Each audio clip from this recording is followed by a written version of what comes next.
affinity bias. So I want to spend some time talking today a little bit about this idea of affinity bias. So when we first think about this idea or the conversation around affinity and then bias, we know that affinity means like me, right? So something that I prefer or is geared towards my expectations, right? So affinity, things I have positive regard for, inclinations to entertain, things that are ultimately like me.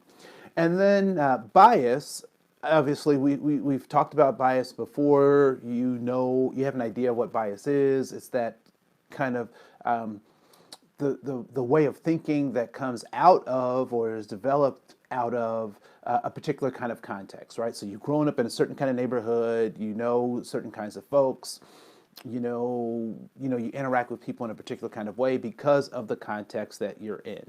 So affinity, like me, bias, meaning, I have a strong leaning towards this one thing or the other thing.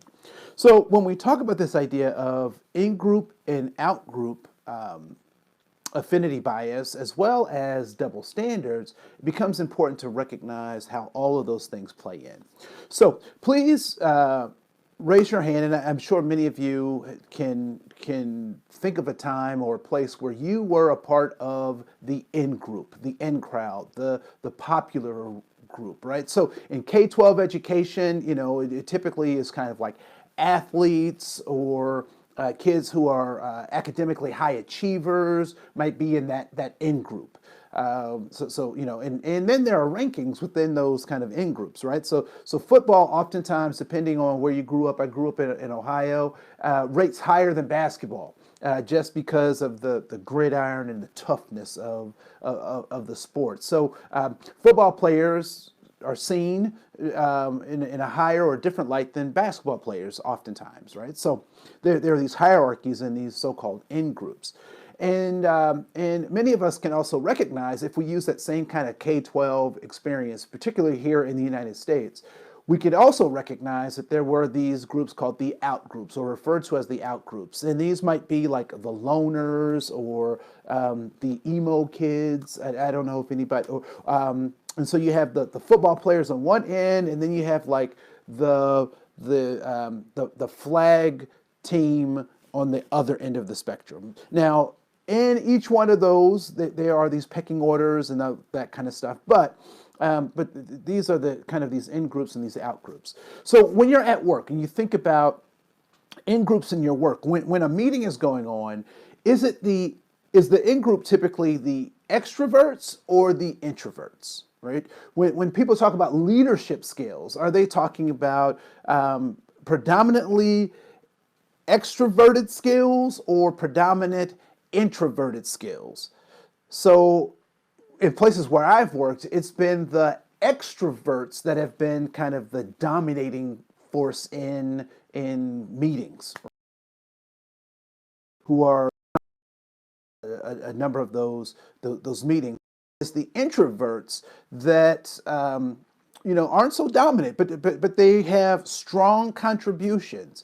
And when we think about leadership, sometimes we don't think about the strong contributions that introverts bring. And so we have this in-group and out-group dichotomy that gets set up. And so what are some of, you should think about this for yourself, and answers to this, but think about ways the in-group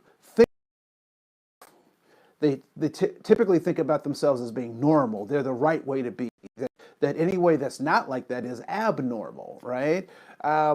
What are some of the attributes or the ways that they operate? So in groups typically operate in ways that normalize their attributes, however they see themselves, right? And so they expect others to come along. And so some of those behaviors are actually exclusive. So they will do things that primarily benefit them at the exclusion of this other group, right? And so when we think about this out group, what are some of their tendencies? So sometimes the out group says, I see your game and I'm not playing it. I'm not going to be a part of whatever you're doing. Even if it's something good or that can benefit me, I'm not going to be a part of that because I'm not going to play your game. Other times, in-group members internalize the separation between the out-group, right? So they long to be a part of the in-group. They want as not recognizing that even in their out-group status, they have now formed an in-group in and of themselves, right? So this in-group, out-group. So Andre, why are you bringing this up in terms of talking about diversity and inclusion? Well, sometimes when we go to interview, we make selections, we pick people for our work teams, we do that with our own best interest in mind and oftentimes not the organization's best interest, right? And so we're not thinking about what it is that someone can bring to the conversation. We're typically looking at what works best for us as a consumer of those things, right? So when we think about this affinity bias, one form of that is this in-group, out-group bias. And so we have to defeat that at every angle because our natural inclination is not to address it, not to engage it at all. And so when we think about hiring, we think about even, you know what, even when we go to rate someone on their performance appraisal, this affinity bias, right? So, you know, does Marcia do it just like I do it? Well, somewhat, always, never, right? It becomes very subjective. And if we're not consciously battling those subjective thoughts, then they come out or they demonstrate themselves as this kind of affinity bias. Well, some people will say, well, Andre, this is just a natural human thing. This is what human beings do. You know, why are you trying to, shame us into, and that's not my thing, right? So I'm not trying to shame or embarrass anyone.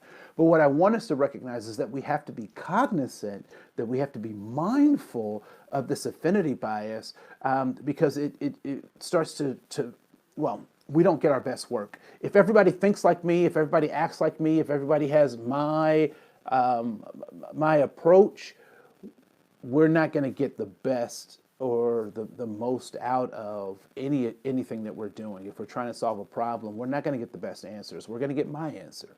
And my answer might not be the right one. There may be a different way, a different angle, something that I'm not seeing that team members could help me with. So, having said all that, we're going to keep these short, and we're going to hit them just a little bit at a time until we really get some momentum, and folks can ask questions and engage in conversation as we move forward with these short bursts of trainings. And so the longer form trainings will be done on Saturdays, so you can see those. You can register for those. I look forward to seeing who you become. This is Andre Koen, and I want to say thank you for joining us, and let's keep talking.